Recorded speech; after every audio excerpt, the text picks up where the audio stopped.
आज हम BA first semester history के paper ancient and early medieval India का यूनिट 2 का पार्ट 3 शुरू करने जा रहे हैं। हमारी पूरी वीडियो एग्जाम ओरिएंटेड होने वाली है। आपको यहाँ से पढ़ने के बाद कहीं और से कुछ भी पढ़ने की ज़रूरत नहीं है। इससे पहले मैंने यूनिट 2 का पार्ट 1 और पार्ट 2 पढ़ाया है, उसको जाकर जरूर देख ले। पार्ट 1 और पार्ट 2 पर हमने मुख्य रूप से सिंधु घाटी सभ्यता के ही बारे में पढ़ा था। पार्ट 1 पर सिंधु घाटी सभ्यता की नगर नियोजन योजना और उसकी सभ्यता की खोज कैसे हुई, कब हुई, ये सब हमने पढ़ा हुआ था। लेकिन पार्ट 3 पर हम वैदिक एज यानी वैदिक काल के बारे में पढ़ेंगे, जिसमें हम वैदिक काल और उत्तर वैदिक काल के बारे में पढ़ने वाले हैं। उन पार्ट को जाकर सबसे पहले जरूर देख लें। तो चलिए शुरू करते हैं वैदिक काल को बिल्कुल शुरू से। वैदिक काल सिंधु घाटी सभ्यता का जब पतन हुआ, उसके पश्चात भारतीय इतिहास में एक नए युग का प्रारंभ हो गया था। इसी नए युग को वैदिक काल के नाम से जाना जाता है। क्योंकि इस पर वेदों का महत्व था, इसलिए इसे वैदिक काल के नाम से जाना जाता है। इस शब्द की उत्पत्ति कहाँ से हुई, आगे देखेंगे। अभी यह काल भारतीय संस्कृति, धर्म, समाज तथा राजनीतिक संस्थाओं के विकास की दृष्टि से अत्यंत महत्वपूर्ण माना जाता है। आज भारतीय सभ्यता के अनेक मूल तत्व जैसे वर्ण व्यवस्था, जो कि जाति व्यवस्था है, आश्रम व्यवस्था, वैदिक धर्म, यज्ञ परंपरा तथा अनेक सामाजिक और धार्मिक मान्यताएं इसी काल में विकसित हुई हैं। इसी कारण वैदिक काल को भारतीय संस्कृति का आधारभूत युग भी कहा जाता है। अब आगे देखिए दिया हुआ है, वैदिक शब्द है जो जब वैदिक काल आया तो वैदिक शब्द कहाँ से आया, तो ये वैदिक शब्द वेद से बना है। वेद इस काल के सबसे प्राचीन और महत्वपूर्ण ग्रंथ है। याद रखना, वैदिक काल के सबसे महत्वपूर्ण ग्रंथ क्या हैं, तो वेद ही हैं। 4 वेद हैं जिनके बारे में आपको पता ही होगा, आगे देखेंगे। चूंकि इस युग के इतिहास की प्रमुख जानकारी वेदों से प्राप्त होती है, इसलिए इसे वैदिक काल कहा जाता है। तो इस काल को वैदिक काल क्यों कहा जाता है, क्योंकि इसकी जानकारी वेदों से ही प्राप्त होती है। वैदिक साहित्य में 4 वेदों का उल्लेख है, जिसमें ऋग्वेद, यजुर्वेद, सामवेद तथा अर्थवेद प्रमुख है। इनमें से ऋग्वेद सबसे प्राचीन माना जाता है और प्रारंभिक वैदिक जीवन का सबसे विश्वसनीय स्रोत भी है। याद रखना, यहाँ से पेपर में हर साल क्वेश्चन भी आता है, तो इसको आपको बहुत अच्छे तरीके से पढ़ना है। वैदिक काल का संबंध मुख्य रूप से आर्यों से है। आर्य कौन थे और उनका मूल निवास स्थान कहाँ था, इस विषय में भी विद्वानों के अनेक मत प्रस्तुत है। कुछ इतिहासकार का मत है कि आर्यों का मूल निवास स्थान मध्य एशिया था, जहाँ से वे धीरे धीरे ईरान होते हुए भारत आए। कुछ विद्वान यूरोप अथवा रूस के दक्षिण भाग को उनका मूल निवास मानते हैं। दूसरी ओर कुछ भारतीय विद्वान हैं जिन्होंने यह मत प्रस्तुत किया कि आर्य भारत के ही मूल निवासी थे। आधुनिक इतिहासकारों के बीच यह विषय पर मतभेद होने के बावजूद अधिकांश विद्वान मध्य एशिया के सिद्धांत को अधिक स्वीकार करते हैं। तो आर्य कहाँ से आए थे, मध्य एशिया से आर्य आए थे और यहाँ के मूल निवासियों से इन्होंने युद्ध किया और उनको हराकर यहाँ पे अपना कब्जा जमा लिया था। उसके बाद यहाँ पर वर्ण व्यवस्था आई और जो यहाँ के मूल निवासी थे वो उनको क्या कहा जाने लगा, नीची जाति कहा जाने लगा। और ये शुरू में नहीं हुआ था, आगे चलकर धीरे धीरे हुआ, तो उसको भी अभी अपन डिटेल से देखेंगे। आर्यों के भारत आगमन का समय समानता 1500 ईसा पूर्व के आसपास माना जाता है। भारत आने के बाद उन्होंने सर्वप्रथम सप्त सिंधु प्रदेश में निवास किया। यह क्षेत्र वर्तमान पंजाब तथा उसके आसपास का भूभाग था, जहाँ 7 प्रमुख नदियां बहती थी। धीरे धीरे आर्यों ने गंगा यमुना के मैदानों की ओर भी अपना विस्तार किया और वहां स्थायी रूप से बस गए। सामान्यतः सप्त सिंधुओं की नदियां ये हैं, पूछ लिया जाता है पेपर में आपके बीए में कि सप्त सिंधु नदियों में कौन कौन सी 7 नदियां आती हैं। तो याद रखना, सबसे पहले सिंधु रिवर है, जिसे इंडस रिवर भी कहते हैं। झेला मैया जिसे वितस्ता कहते थे उस समय, चेनाब जिसे अक्सिनी, रावी जिसे पुरुषणी कहते थे। ब्यास रिवर है, जिसको पहले विपाशा नाम से जाना जाता था। कब जाना जाता था, तो वैदिक काल में। सतलज को सुतुद्री और सरस्वती नदी को सरस्वती नाम से ही जाना जाता है वैदिक काल में। तो याद रख लेना, इनके नाम पेपर में रिपीट होते हैं। आर्य शब्द किसी विशेष जाति का नहीं है, याद रखना। सबसे पहले यह बल्कि श्रेष्ठ, कुलीन या सभ्य व्यक्ति का सूचक माना जाता है। जो व्यक्ति श्रेष्ठ हो, कुलीन हो और सब हो, वही व्यक्ति आर्य कहलाता है। याद रखना, कोई ये जाति का विशेष शब्द नहीं है। वैदिक साहित्य में इसका प्रयोग सम्मान सूचक अर्थ में किया जाता है। आर्यों का जीवन परिश्रम, साहस, धार्मिक आस्था तथा प्रकृति के प्रति गहरे सम्मान पर आधारित था। जो भी आर्य होते हैं वो कैसे होते हैं, परिश्रमी होते हैं, साहसी होते हैं, धार्मिक आस्था होते हैं और प्रकृति के प्रति गहरा सम्मान रखते हैं, वो आर्य कहलाते हैं। सब कोई आर्य नहीं होता, याद रखना। ये वीर थे, पराक्रमी थे और कर्मशील थे तथा कृषि, पशुपालन और युद्ध तीनों में भी ये दक्ष थे। आगे देखिए दिया हुआ है, इतिहासकार ने वैदिक काल को समानतः 2 भागों में विभाजित किया। याद रखना, ऋग्वैदिक काल और उत्तर वैदिक काल। ऋग्वैदिक काल 1500 ईसा पूर्व से 1000 ईसा पूर्व तक और उत्तर वैदिक काल 1000 ईसा पूर्व से 600 ईसा पूर्व तक माना जाता है। आगे देखते हैं, दिया हुआ है, इन दोनों कालों के बीच भारतीय समाज, राजनीति, अर्थव्यवस्था तथा धर्म में महत्वपूर्ण परिवर्तन हुए। प्रारंभ में आर्यों का जीवन अपेक्षाकृत सरल और ग्रामीण था, किंतु उत्तर वैदिक काल तक आते आते राज्य व्यवस्था, सामाजिक संगठन और धार्मिक कर्मकांड भी यहाँ से विकसित होने लगे थे, जो कि ऋग्वैदिक काल में नहीं थे।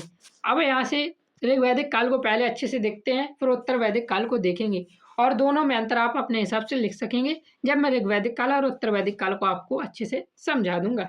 वैदिक काल का जो प्रारंभिक चरण था उसे ही ऋग्वैदिक काल कहा गया है। इसका समय समानता 1500 ईसा पूर्व से 1000 ईसा पूर्व तक माना जाता है। अलग अलग विद्वानों के अनुसार अलग अलग समय अवधि मानी गई है, लेकिन मुख्य रूप से यही प्रचलित है। इस काल के इतिहास की सबसे महत्वपूर्ण जानकारी ऋग्वेद से प्राप्त होती है, इसलिए इसे ऋग्वैदिक काल कहा जाता है। ऋग्वेद विश्व का सबसे प्राचीन ग्रंथ माना जाता है, जिसमें तत्कालीन आर्यों के राजनीतिक, सामाजिक, आर्थिक और धार्मिक जीवन का विस्तृत चित्रण भी मिलता है। ये ऋग्वैदिक काल के अनुसार ही पूरा इतिहास है, जितना भी मैं आपको यहाँ पे पढ़ाने वाला हूँ। ऋग्वैदिक काल में आर्यों का निवास मुख्यतः सप्त सिंधु प्रदेश में था, जो 7 नदियां थी। मैंने आपको ऊपर नदियों के नाम भी बताए हुए हैं। यह क्षेत्र सिंधु तथा उसकी सहायक नदियों के आसपास फैला हुआ था। यहाँ की उपजाऊ भूमि, पर्याप्त जल और अनुकूल जलवायु ने आर्यों के जीवन को स्थिरता प्रदान की। प्रारंभ में उनका जीवन अर्ध घुमंतु था, अर्थात वो कुछ रुकते थे और वे स्थायी रूप से भी रहते थे और अस्थायी रूप से भी रहते थे, किंतु धीरे धीरे क्या हुआ, ये पूर्ण रूप से स्थायी हो गए आर्य लोग और गांवों का निर्माण होने लगा यहीं से। आगे देखिए दिया हुआ है, इस काल की राजनीतिक व्यवस्था अत्यंत सरल थी। समाज की सबसे छोटी इकाई कुल होती थी, जिसे परिवार कहा था। इसका प्रमुख कुलपति होता था। उनके परिवार मिलकर ग्राम बनते थे, ग्राम जिसका प्रधान ग्रामणी कहलाता था, और अनेक ग्राम मिलकर विष तथा अनेक विष मिलकर जन का निर्माण करते थे। जन का शासक राजा कहलाता था। राजा का पद समानता वंशानुगत होता था। ऋग्वैदिक काल में राजा का पद वंशानुगत होता था। ये बस इसकी खराबी थी, बाकी हर चीज यहाँ पे अच्छी थी, किंतु उसका मुख्य कर्तव्य प्रजा की रक्षा करना था। पद वंशानुगत हो या चाहे जैसा हो, लेकिन उसकी मुख्य उद्देश्य क्या था या मुख्य कर्तव्य क्या था, तो प्रजा की रक्षा करना, न्याय स्थापित करना तथा शांति बनाए रखना। वह निरंकुश शासक नहीं होता था। जनता तथा सभाओं के प्रति उत्तरदायी माना जाता था, जो ऋग्वैदिक काल में राजा होते थे। आगे देखिए दिया हुआ है, राजा के शासन में 2 महत्वपूर्ण संस्थाएं थी, सभा और समिति। इन दोनों का विशेष स्थान था। सभा में समाज के अनुभवी, विद्वान और प्रतिष्ठित लोग सम्मिलित होते थे। राजा को महत्वपूर्ण विषयों पर परामर्श देते थे। समिति अपेक्षाकृत व्यापक संस्था थी, जिसमें समानता जनता की भागीदारी भी होती थी। इस प्रकार से क्या था, ऋग्वैदिक काल में एक तरीके से लोकतांत्रिक भावना ही विकसित हुई थी। अनेक इतिहासकार समिति को जनमत की प्रतिनिधि संस्था मानते हैं। इन संस्थाओं से स्पष्ट है कि ऋग्वैदिक काल में शासन पूर्णतः निरंकुश नहीं था। एक प्रकार से यह कैसा था, लोकतांत्रिक था। आगे देखिए दिया हुआ है, ऋग्वैदिक समाज सरल, संगठित तथा पारिवारिक जीवन पर आधारित था। परिवार समाज की सबसे महत्वपूर्ण इकाई यहाँ पर भी होती थी। पिता परिवार का मुखिया होता था। संयुक्त परिवार की परंपरा प्रचलित थी। समाज में स्त्रियों का सम्मान भी यहाँ पे प्राप्त था ऋग्वैदिक काल में। तो उन्हें शिक्षा ग्रहण करने, यज्ञों में भाग लेने तथा अपने विचार व्यक्त करने की स्वतंत्रता भी थी। घोषा, अपाला, लोपमुद्रा, विश्वारा जैसी विदुषी महिलाओं ने ऋग्वेद के मंत्रों की रचना की, जिससे उस समय स्त्रियों की उच्च स्थिति का भी प्रमाण यहाँ पर मिलता है। तो ये ऐसा नहीं था कि ऋग्वैदिक समाज से ही भारत में वर्ण व्यवस्था आई थी, ऐसा नहीं है। ऋग्वैदिक काल में शासन बहुत अच्छे तरीके से होता था, सभी को समानता का अधिकार था, और आज भी हमें सभी को समान अधिकार देने का प्रयास करना चाहिए। ऊंच नीच से बचना भी चाहिए और जातिवाद को पूर्णतः खत्म करने पर भी प्रयास करना चाहिए। ऋग्वैदिक समाज में वर्ण व्यवस्था का प्रारंभिक स्वरूप दिखाई देता है, किंतु यह जन्म के आधार पर नहीं बल्कि कर्म के आधार पर थी। वर्ण व्यवस्था थी, लेकिन जन्म के आधार पर नहीं होती थी, कर्म के आधार पर होती थी। अर्थात एक ही परिवार में 4 अलग अलग जाति के लोग रह सकते थे। मतलब यदि 4 भाई हैं, कोई जैसे घड़ा बनाता है तो वह कुम्हार हो जाएगा, कोई लकड़ी का काम करता है तो वह बढ़ाई हो जाएगा, पिता और कुछ करता है तो वो, इस प्रकार से एक ही परिवार में 4 से अधिक जातियां भी हो सकती थी। ये नहीं था कि आपका परिवार है तो आपकी वही जाति हो जाएगी। समाज में ऊंच नीच तथा अस्पृश्यता जैसी कठोर व्यवस्थाएं विकसित नहीं थी, और ये मैं अपने मन से नहीं कह रहा, यह ऋग्वेद में लिखा हुआ है। सामाजिक जीवन में समानता, सहयोग तथा सरलता का वातावरण था। आगे देखिए दिया हुआ है, आर्थिक जीवन का मुख्य आधार पशुपालन तथा गाय को सबसे मूल्यवान संपत्ति माना जाता था। किसी व्यक्ति की समृद्धि का अनुमान उसके पास उपलब्ध गायों की संख्या से लगाया जाता था, क्योंकि पहले के समय पे क्या होता था, या तो कृषि होती थी या पशुपालन के लिए लोग गाय का उपयोग करते थे। जिसके पास ज्यादा गाय, वो ज्यादा दूध का उत्पादन करेगा और वही सबसे अधिक समृद्ध कहलाता था। आगे देखिए दिया हुआ है, पशुपालन के साथ साथ कृषि का भी विकास होने लगा। लोग गेहूं, जौ तथा अन्य फसलों की खेती करते थे। बैलों की खाद सहायता से खेत जोते जाते थे। वर्षा पर आधारित कृषि होने के कारण लोग प्राकृतिक शक्तियों के प्रति विशेष श्रद्धा रखते थे। कृषि के अतिरिक्त शिकार, हस्तशिल्प तथा छोटे स्तर का व्यापार भी आर्थिक जीवन का भाग था। तो ऋग्वैदिक काल में मुख्य रूप से प्रकृति की पूजा होती थी। मूर्ति पूजा का यहाँ पर वो या फिर मूर्ति पूजा का यहाँ पे ज़्यादा प्रचलन नहीं था। ऋग्वैदिक लोग अनेक प्रकार के व्यवसाय में भी लगे हुए थे, जैसे बढ़ई, लोहार, कुम्हार, बुनकर तथा संवरणकार, और ये सारी जाति ही एक परिवार में हो सकती थी। जैसे कारीगर समाज में महत्वपूर्ण स्थान रखते थे। वस्तुओं का आदान प्रदान मुख्यतः विनिमय प्रणाली के माध्यम से होता था। मुद्रा का प्रचलन नहीं था, इसलिए वस्तु के बदले वस्तु का ही लेन देन किया जाता था, यानी विनिमय प्रणाली चलती थी यहाँ पे। आगे देखिए दिया हुआ है, इनका धार्मिक जीवन अत्यंत सरल तथा प्राकृतिक था। आर्य मूर्तियों की पूजा नहीं करते थे, याद रखना। वे प्रकृति की शक्तियों को ही देवता मानते थे। इंद्र उनके सबसे प्रमुख देवता थे। हम लोगों के मन में प्रश्न आएगा कि मतलब मूर्ति की पूजा तो होती नहीं थी, तो इंद्र प्रमुख देवता कैसे हो गए? तो मैं आपको यहाँ पे बता दूं, इंद्र कोई एक देवता थे जो दैवी शक्ति माने जाते थे, जो वर्षा, बिजली, बादलों और युद्ध पर नियंत्रण रखते थे। ऋग्वैदिक काल में मूर्ति का कोई भी स्पष्ट रूप से प्रमाण नहीं मिला, याद रखना। पूजा का मुख्य माध्यम क्या होता था? यज्ञ ही होता था। इन्हें क्या कहा जाता? वर्षा और युद्ध का देवता माना जाता था। अग्नि यज्ञ के देवता थे और मनुष्य तथा देवताओं के बीच संदेशवाहक माने जाते थे। इसी प्रकार वरुण को जल तथा नैतिक व्यवस्था का देवता, सूर्य को प्रकाश का देवता तथा वायु का जीवन का आधार माना जाता था। अर्थात ये जो वर्षा और युद्ध को कंट्रोल करते हैं, उन्होंने उसे क्या माना था? इंद्र माना था। ये कोई इन्होंने उसकी मूर्ति नहीं बनाई थी, बस इसे दैवी शक्ति के रूप में अपने आप में समाहित किया था। आगे देखिए दिया हुआ है, ऋग्वैदिक काल में धार्मिक कर्मकांड अधिक जटिल नहीं थे। लोग सरल यज्ञ करते थे और देवताओं से वर्षा, समृद्धि, पशुधन, दीर्घायु की कामना करते थे। स्वर्ग की प्राप्ति तथा सदाचार जीवन पर भी विशेष बल दिया गया है। याद रखना, यहाँ पर स्वर्ग की प्राप्ति भी होती थी और सदाचार जीवन पर भी विशेष बल दिया गया है। इस काल में मंदिर, मूर्ति पूजा तथा अवतारवाद का विकास बिल्कुल भी नहीं हुआ था।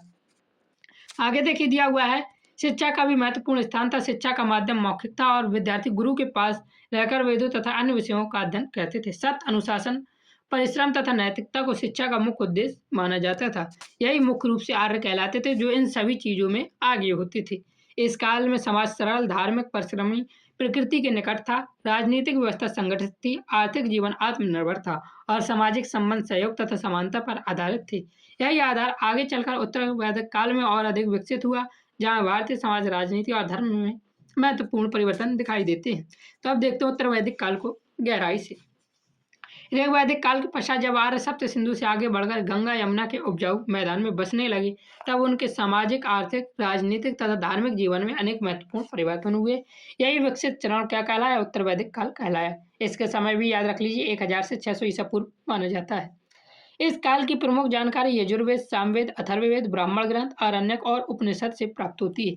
याद रखना, जो कि सबसे पुराना ऋग्वेद है, उसकी जानकारी ऋग्वैदिक काल की ही मिलती है। उसमें जानकारी उत्तर वैदिक काल की ऋग्वेद में जानकारी नहीं मिलती है। इसमें ये बाकी वेद और ब्राह्मण ग्रंथ, आरण्यक और उपनिषद प्रमुख है। आगे देखिए दिया हुआ है, उत्तर वैदिक काल में आर्यों का जीवन पहले की अपेक्षा अधिक स्थायी और संगठित हो गया था। अब वे केवल पशुपालन पर निर्भर नहीं थे, कृषि उनके जीवन का प्रमुख आधार बन गई। लोहे के औजारों के प्रयोग से जंगलों की सफाई आसान हुई और कृषि योग्य भूमि का विस्तार हुआ। परिणाम स्वरूप कृषि उत्पादन बढ़ा और आर्थिक समृद्धि में वृद्धि भी हुई। इस काल में छोटे छोटे जनों का स्थान बड़े जनपदों ने ले लिया। अनेक जनपदों के संगठित होने से शक्तिशाली राज्यों का निर्माण हुआ। राजा की शक्ति पहले की अपेक्षा अधिक बढ़ गई और उसका पद पूर्णतः वंशानुगत हो गया था। राज्याभिषेक, राजसु, अश्वमेध और वाजपेयी जैसे यज्ञों के माध्यम से राजा अपनी शक्ति और प्रतिष्ठा का यहाँ पर प्रदर्शन करने लगा। क्योंकि जब किसी चीज़ की बढ़ोतरी होती है, क्योंकि इस समय पर कृषि का उत्पादन बढ़ने लगा। जब किसी चीज़ का उत्पादन बढ़ता है तो लोग उसमें अपना वर्चस्व भी दिखाना चाहते हैं, और जब वर्चस्व दिखाना चाहते हैं तब इस प्रकार की चीज़ें उत्पन्न होने लगती हैं। सभा और समिति जैसी संस्थाएं विद्यमान थी, किंतु उनका प्रभाव धीरे धीरे कम होने लगा। अर्थात लोकतांत्रिक शासन से भारत में अब एक का एक अधिकार होने वाला शासन की शुरुआत होने लगी और शासन व्यवस्था अधिक केंद्रीकृत हो गया। सारी शक्ति राजा पर केंद्रित होने लगी थी। सामाजिक जीवन में भी महत्वपूर्ण परिवर्तन हुए। ऋग्वैदिक काल की सरल वर्ण व्यवस्था थी, अब अधिक कठोर होने लगी। समाज 4 वर्णों ब्राह्मण, क्षत्रिय, वैश्य और शूद्र में स्पष्ट रूप से विभाजित हो गया। अब एक परिवार सिर्फ एक जाति का हो सकता था। अब वर्ण का निर्धारण धीरे धीरे जन्म के आधार पर होने लगा। ब्राह्मणों का धार्मिक क्षेत्र में प्रभाव बढ़ा, क्षत्रिय शासन और युद्ध के अधिकारी बने, वैश्य कृषि पशुपालन और व्यापार में लगे रहे, शूद्रों को सेवा का कार्य तक सीमित कर दिया गया। यहाँ से परिवार व्यवस्था पहले की भांति महत्वपूर्ण बनी रही, किंतु समाज में पितृसत्तात्मक व्यवस्था और अधिक मजबूत हो गई। ऋग वैदिक काल में ऐसा नहीं था, स्त्री और पुरुष को बराबर का सम्मान था, लेकिन जैसे ही उत्तर वैदिक काल आया, पितृसत्तात्मक व्यवस्था मजबूत होने लगी। ऋग वैदिक काल की अपेक्षा अब स्त्रियों को कम स्वतंत्रता प्राप्त हुई, जैसी स्वतंत्रता पहले थी, अब यहाँ पे कम स्वतंत्रता मिलने लगी। शिक्षा, धार्मिक अनुष्ठानों तथा सार्वजनिक जीवन में स्त्रियों की भागीदारी घटने लगी। बाल विवाह का व्यापक प्रचलन अभी भी नहीं हुआ था यहाँ पर भी। आगे देखिए दिया हुआ है, आर्थिक जीवन में कृषि सबसे प्रमुख व्यवसाय बना। गेहूं, जौ, चावल, तिल तथा अन्य फसलों की खेती बड़े पैमाने पर होने लगी। लोहे के हल और कृषि उपकरणों के कारण उत्पादन में वृद्धि हुई। कृषि के साथ साथ व्यापार और उद्योग भी विकसित हुए। विभिन्न प्रकार के शिल्पकार, बढ़ई, लोहार, कुम्हार, सुनार तथा बुनकर समाज में महत्वपूर्ण भूमिका निभाने लगे। याद रखना, उस समय भी शिल्पकार, बढ़ई, लोहार, कुम्हार, सुनार और बुनकर मुख्य रूप से अपनी भूमिका निभाते थे। वस्तु के विनिमय के साथ साथ निष्क तथा शतमान जैसी धातु मुद्राएं का प्रारंभिक प्रयोग भी यहाँ पर दिखाई देने लगा था।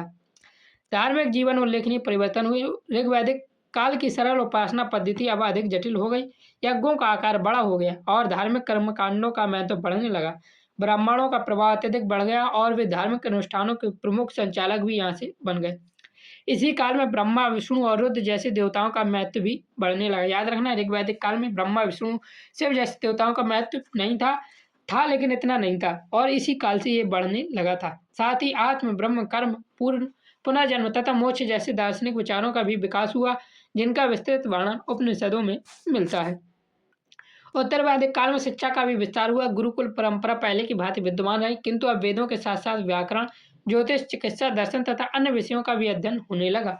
इसी काल में भारतीय दार्शनिक चिंतन अत्यंत विकसित हुआ, जिसने आगे चलकर जैन और बौद्ध धर्म जैसे महान धार्मिक आंदोलन के उदय की पृष्ठभूमि भी तैयार की थी। क्योंकि जब उत्तर वैदिक काल में हिंदू धर्म तेजी से बढ़ा, तो इसमें बहुत सारी कुरीतियां आ गई, और उन्हीं कुरीतियों को सही करने के लिए जैन और बौद्ध धर्म जैसे महान धार्मिक आंदोलन की पृष्ठभूमि तैयार हुई।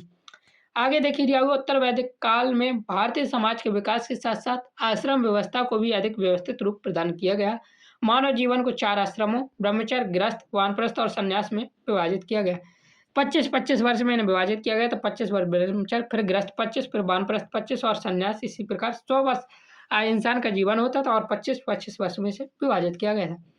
ब्रह्मचर्य आश्रम में विद्यार्थी शिक्षा प्राप्त करता था। गृहस्थ आश्रम में विवाह करके परिवार और समाज के प्रति अपने कर्तव्यों का पालन करता था। इसी प्रकार वानप्रस्थ आश्रम में सांसारिक जीवन से धीरे धीरे विरक्त का अभ्यास किया जाता था, जबकि संन्यास आश्रम पूर्ण रूप से आध्यात्मिक जीवन और मोक्ष की प्राप्ति के लिए समर्पित माना गया था। इस प्रकार मानव जीवन के 4 प्रमुख उद्देश्यों को 4 पुरुषार्थ भी कहा गया है। एक मानव जीवन के 4 उद्देश्य होते थे, जो 4 पुरुषार्थ कहलाए, जिसमें धर्म, अर्थ, काम और मोक्ष है।